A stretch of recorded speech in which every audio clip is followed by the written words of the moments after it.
कि एक गठबंधन बन रहा है, महागठबंधन बन रहा है। मैंने देश के कार्यकर्ताओं को कहा था कि 50% की लड़ाई लड़ने के लिए भाजपा के कार्यकर्ता रण मैदान में उतरे।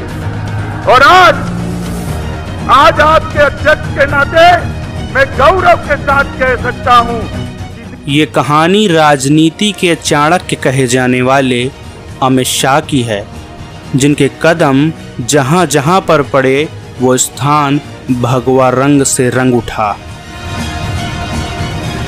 जिनकी अध्यक्षता में भाजपा ने ऐतिहासिक जीत दर्ज की और विपक्ष का सफाया कर दिया। इस कहानी की शुरुआत होती है 22 अक्टूबर 1964 को, जब महाराष्ट्र के मुंबई में एक गुजराती धनाढ्य परिवार में शाह का जन्म होता है। शाह की शुरुआती पढ़ाई मेहसाणा से होती है, जिसके बाद वो बायोकेमिस्ट्री की पढ़ाई करने के लिए अहमदाबाद चले जाते हैं।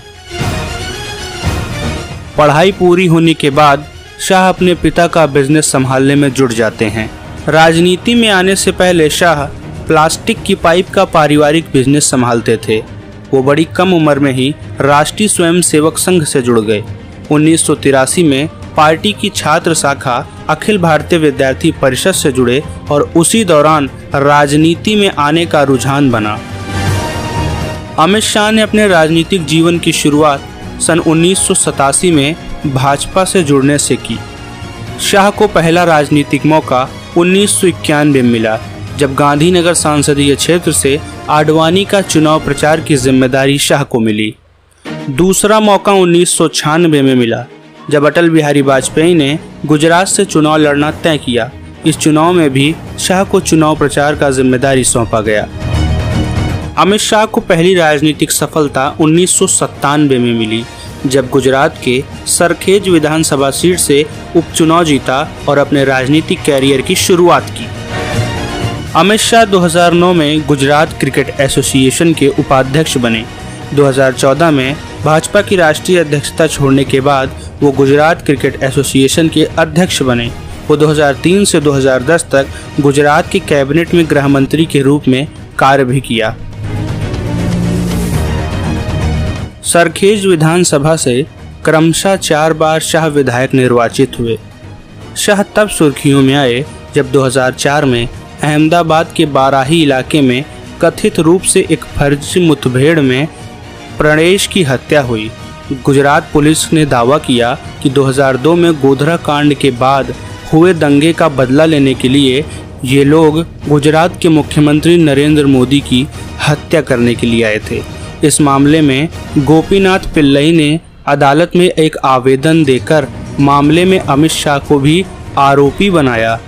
हालांकि शाह के खिलाफ कोई भी साक्ष्य न मिलने के कारण उन्हें निर्दोष साबित कर दिया गया। 16वीं लोकसभा चुनाव के लगभग 10 महीने पहले शाह दिनांक 12 जून 2013 को भारतीय जनता पार्टी उत्तर प्रदेश के प्रभारी बनाए गए। 16वीं लोकसभा चुनाव के लगभग 10 महीने पहले शाह को 2013 में भारतीय जनता पार्टी उत्तर प्रदेश का प्रभारी बनाया गया। तब प्रदेश में पार्टी के पास मात्र 10 लोकसभा सीटें थीं। उनके गठबंधन नामक कौशल और नेतृत्व क्षमता का अंदाजा तब लगा जब 16 मई 2014 को 16वीं लोकसभा का परिणाम आया। भाजपा ने उत्तर प्रदेश में 71 सीटें हासिल की। प्रदेश में भाजपा की ये अब तक की सबसे बड़ी जीत थी। इस करिश्माई जीत के शिल्पकार अमित शाह थे, जिसके बाद पार्टी में उनका कद और बढ़ता चला गया।